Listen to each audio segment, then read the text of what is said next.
Chicago O'Hare International Airport, October 1st, 1987. A man in a charcoal suit walks up to the American Airlines first-class check-in counter and hands over a check for $233,509. He is buying an airline ticket, not a ticket to London or Tokyo. He is buying every seat on every American Airlines flight, in first class, for the rest of his natural life. He is Steve Rothstein, a 41-year-old Chicago investment banker. He will never pay for a flight again. He locks the pass in his pocket. He goes home and waits, because here is what he needs to know. When he begins to use this ticket the way the contract actually says he can, flying anywhere, anytime, as many times as he likes, for decades, will anyone at American Airlines notice? He starts flying. Nothing stops him. No phone call, no letter, no limit. In his car on the way home, Rothstein allows himself to smile. If the contract says unlimited, unlimited is exactly what he plans to use. He will fly over 10,000 flights. He will accumulate 30 million miles and spend the equivalent of 3 full years of his life in the air. The total value of his flights, calculated at standard first-class fares, will exceed $21 million. And American Airlines will not be able to do a single thing about it. For 21 years.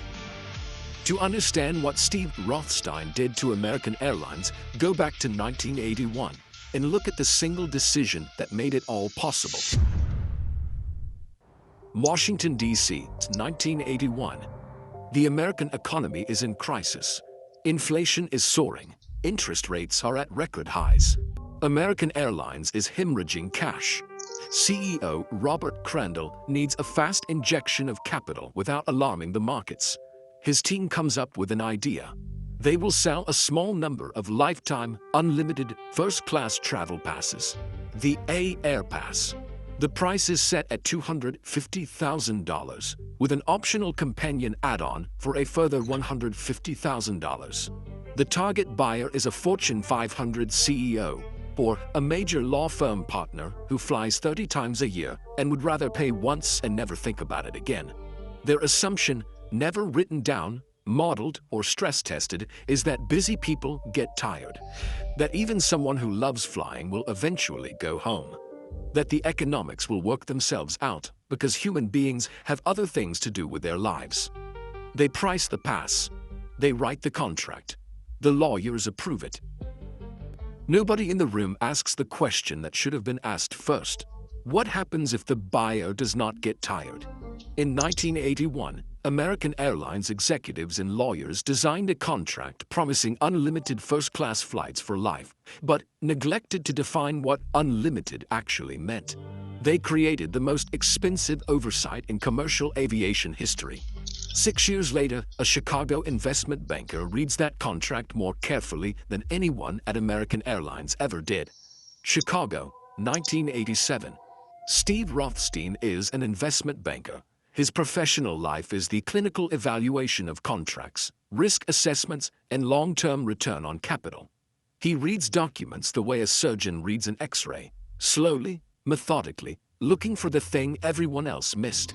When he hears about the AirPass, he feels the specific, controlled alertness of a man who has just noticed an arbitrage opportunity that the other side has not. He reads the contract over a weekend. He finds no cap on flights per year, no blackout dates, no minimum advance booking requirement, no definition of what constitutes reasonable use. The contract says unlimited. The lawyers have written unlimited and then moved on. Rothstein runs the numbers with his accountant. At 1987 fares, 20 return flights to London equals $80,000. Over 10 years, that is $800,000. More than 3 times the cost of the pass, from London alone. He calls American Airlines. The AAirpass is still available. He writes the check. His daughter, Caroline Rothstein, writing years later, he saw it the way he saw every deal, as a contract with a specific set of terms. The terms said unlimited. He was a banker. He took the word literally. On October 1st, 1987, Steve Rothstein paid $233,509 for what he correctly assessed was an indefinitely appreciating asset with no ceiling on its return. American Airlines sold him an unlimited ticket. He intended to use it as one. For the first few years, he flew the way they imagined he would. Then, something shifted. Chicago, 1989-2002. In the first years, Rothstein flies often but not conspicuously. Then, in 1989, he buys the companion pass for $150,000. The right to bring any single person he chooses on any flight he takes at no additional cost. This changes the arithmetic completely. Every transatlantic return is now $10,000 of free flying. He can bring friends, colleagues, or strangers he meets in the airport who are crying over a canceled flight and cannot afford to get home. He begins flying differently. He flies from Chicago to San Francisco for a specific sandwich, to Providence for cheese, to London just for lunch with friends, returning the same evening. He does this more than 500 times. Some months, he makes 18 transatlantic crossings. A former American Airlines gate agent quoted in the LA Times, "We all knew Steve. He'd come through the first-class line at 6 in the morning, perfectly dressed, and say good morning to everyone by name. He wasn't flying to get somewhere. He was flying because flying was what he did." He accumulates bespoke habits. When he wants privacy on a flight, he books the second seat under a fictitious name. Bag Rothstein. Stephen Rothstein Jr., a son who does not exist. The check-in agents see the names appear in the system, laugh, and suggest variations to help him bypass the computer system flags. They become, over years, collaborators. American Airlines' own staff are actively helping their most expensive customer optimize his use of a contract the company hasn't yet noticed is a problem. In the quiet evenings after the flights, Rothstein is not calculating his return on investment. He is, for a few hours, not thinking about the thing he cannot stop thinking about. The pass is not a financial instrument anymore. But that comes later.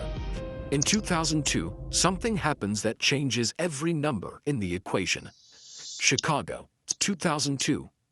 Steve Rothstein's 15-year-old son, Josh, is struck by a car and killed. There is no clean way to write this sentence, and no clean way to move past it. It happened, and after it happened, nothing about the flying was the same. Before Josh died, Rothstein flew because he loved flying. After Josh died, he flew because the alternative was being in a house where Josh was not. He flew at night, taking the last departure out of O'Hare just to sit in a dark first-class seat where the engines were loud enough that he didn't have to hear himself think. He flew to cities he had no reason to visit. He called the American Airlines VIP reservation line at 2 a.m., not to book a flight, to talk. A former AA reservations agent. He would call in the middle of the night, and we'd talk for an hour, sometimes two. He knew our names. We knew his voice. At the end of the call, he might book something, he might not. But I think the call was the point. We were the people who were always there. He booked flights speculatively, 3 on the same morning, in case he felt like going somewhere. He didn't show up for most of them. The seats flew empty. He could not have known that American Airlines would later point to those empty seats as the evidence that would end everything.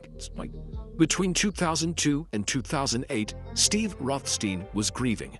The pass became a lifeline, a daily reason to leave the house, and a community of airline employees who had known him for 15 years and would always pick up the phone.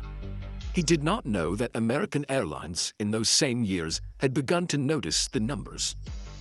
Before the detectives appear, it is worth pausing on what Rothstein actually did, because it is the structural opposite of every corporate scandal.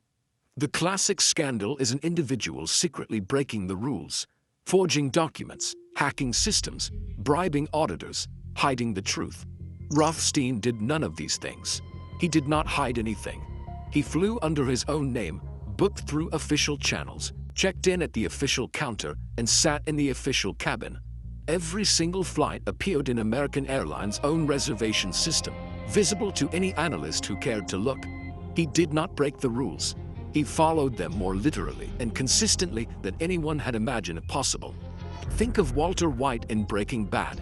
He built a criminal empire from nothing, lied to his wife, lied to the DEA, lived in permanent terror of being caught, and destroyed everyone around him to keep the secret alive. Rothstein had a valid contract. He flew first class. He said good morning to the gate agents by name.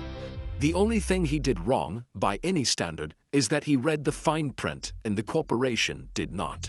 For 21 years, Steve Rothstein cost American Airlines approximately $1 million per year in unsold inventory and taxes by doing exactly what his contract entitled him to do.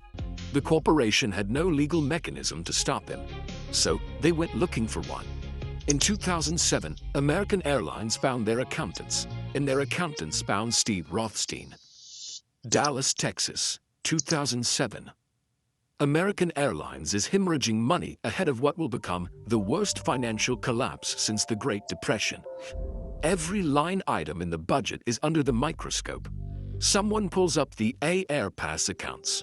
There are around 66 active lifetime holders. Most fly rarely. Then there is Steve Rothstein. His numbers run across the spreadsheet like a printing error. 10,000 flights, 30 million miles, a $1 million net annual loss every year for over 2 decades. American Airlines forms the Revenue Integrity Unit, a team of analysts whose specific job is to find grounds to cancel the outstanding passes without triggering lawsuits.